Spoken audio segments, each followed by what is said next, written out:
తెలంగాణ రాజకీయంలో కొత్త మలుపు తిరగబోతుందా?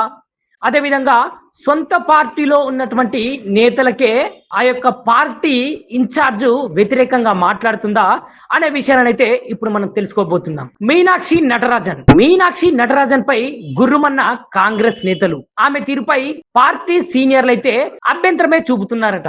లాభం కన్నా నష్టమే ఎక్కువ ఉందంటూ అసహనం చూపిస్తున్నారు మీనాక్షి నటరాజన్. హెచ్సియు భూముల వివాదంపై ఆమె మాట్లాడిన తీరు ఆ పార్టీ నేతల్లో ఒక ప్రశ్నార్థకంగా మారింది. కాంగ్రెస్ పార్టీ ఓవైపు హెచ్సియు గురించి పోరాడుతుంటే మీనాక్షి నటరాజన్ గారు ఇలా చేయడం ఏంటి అని పార్టీ సీనియర్ నాయకులు విమర్శిస్తున్నారు. కమిటీతో భేటీ అయిన విమర్శలు కూడా వచ్చాయి. సీఎం సర్కారును ఇరకాటంలో పెడతారా అనే ప్రశ్న వినిపిస్తుంది. నిజానికి మీనాక్షి నటరాజన్ వర్సెస్ సీఎం రేవంత్ రెడ్డి అన్నట్లుగా ఉంది అని నెటిజన్లు భావిస్తున్నారు. ఏఐసిసి ఇన్ఛార్జ్ మీనాక్షి నటరాజన్ మీద వ్యతిరేకంగా వార్తలు వస్తున్నాయంటున్నారు సీఎం రేవంత్ రెడ్డి. అదేవిధంగా ప్రభుత్వ నిర్ణయాలలో ఏఐసిసి ఇన్ఛార్జి తలదూర్చడం ఏంటి?